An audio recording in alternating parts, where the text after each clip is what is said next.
Christmas has come early for Apple fans, and Santa Tim Claus is bringing us some new Macs, iPads, and then also some other weird updates. Wish he could fix my raspy voice. I guess that wasn't on the announcement queue for this week, but lots of new Apple stuff is here with some good news and bad news you need to know. And they're not done just yet, as some more surprise product releases might be happening as soon as this week. And also, iPhone 18 rumors have begun. I know it's a little early, but there are some things here you need to know.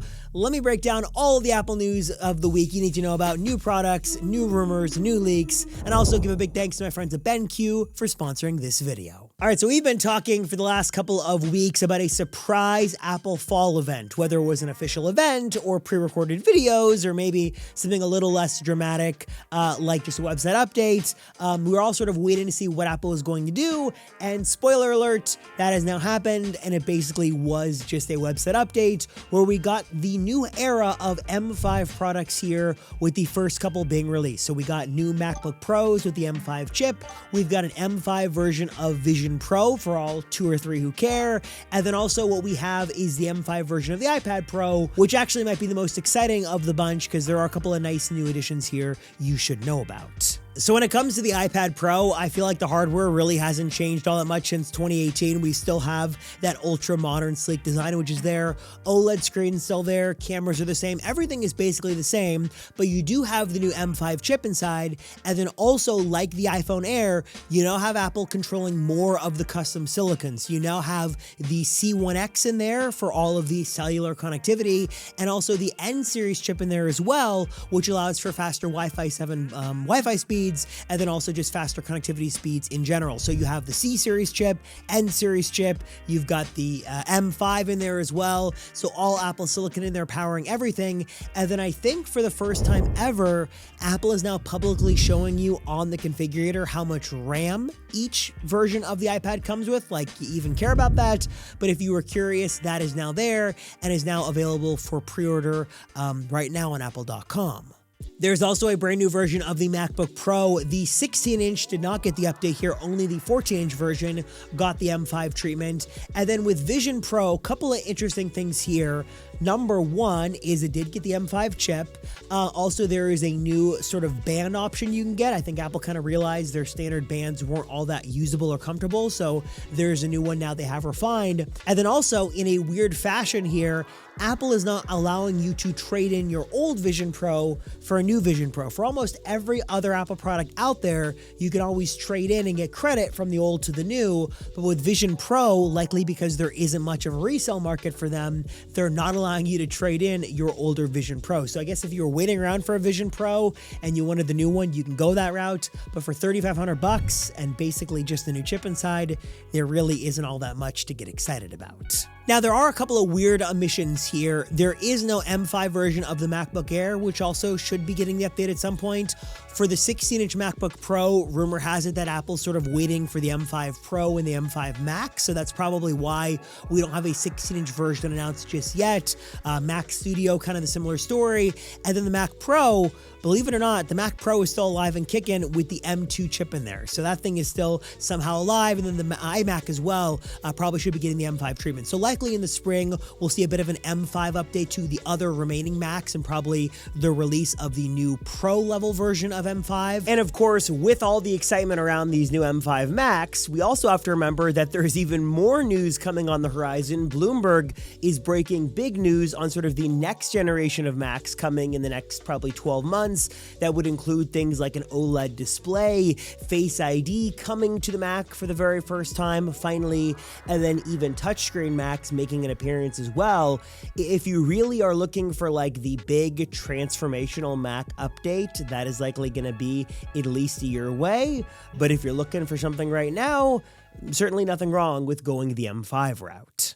So you'll have to pardon my voice. I got a little excited, screaming with excitement over M5 Max. So tune out my raspy voice and just focus instead on the beautiful visuals that are produced by this wonderful BenQ monitor. This thing is elegant, it is premium, it is a bright, vibrant, beautifully rich in color 27-inch display that is not like any other monitor you've seen. But in fact, this BenQ monitor is made to perfectly complement your Mac in a couple of really big ways. Not only is the design just going to be a really nice, elevated, elegant experience, it perfectly matches your Mac, but it's got a one cable setup here where you plug in, you're getting all the juice and power your laptop needs, plus you've got that video going to the monitor, and you are also getting the special Mac color that is seamlessly produced on this larger display. So if you're working with video files or photo files, you want that color consistency between your Mac and your larger display. The BenQ MA series is doing that with special Apple color you're getting right out of the box. No special tools, no other calibration. What's also super nice is the attention to detail here with like the rubber pad here at the bottom of the stand. So if you want to put your laptop there and not damage the bottom,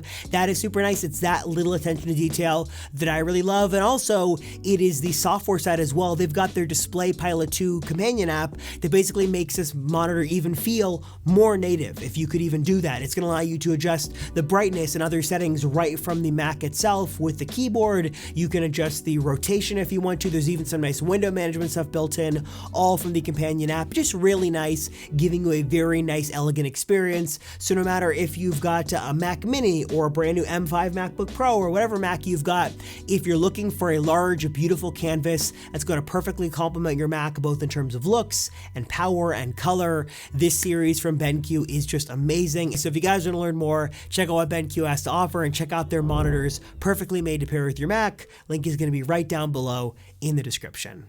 One of the other big stories of the Apple news for the week was actually all around Apple TV Plus or Apple TV or both.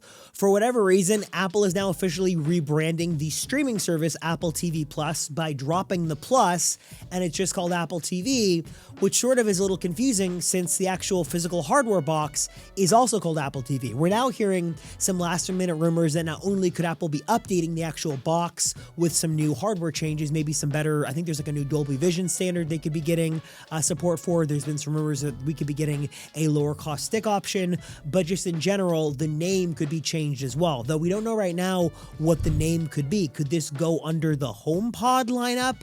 Does this go under the Home lineup? How do they call it Apple TV the box?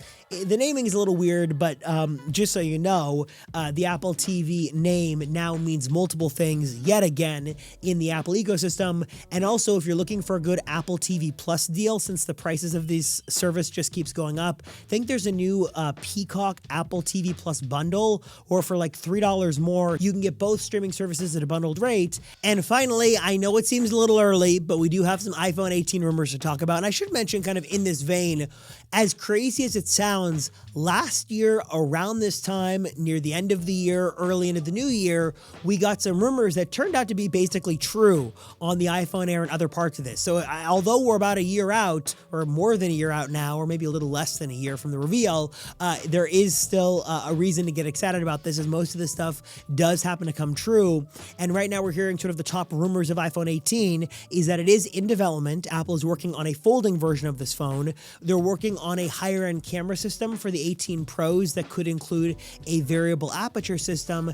And then also 8K video recording is on the table for something we see next year, along with a smaller hole punch notch and then some other design improvements. Again, seems like Apple is really going all in on making the iPhone lineup more exciting. We're going to be getting the folding phone. We'll get the successor to the Air. And we're hearing right now they're already working on nailing down the different suppliers and the different parts for these phones so they can begin sort of late stage development and production as we get into 2026. And that is kind of likely where we stand with Apple right now, with the only kind of exception being a surprise or maybe, some kind of Apple TV update with the physical box.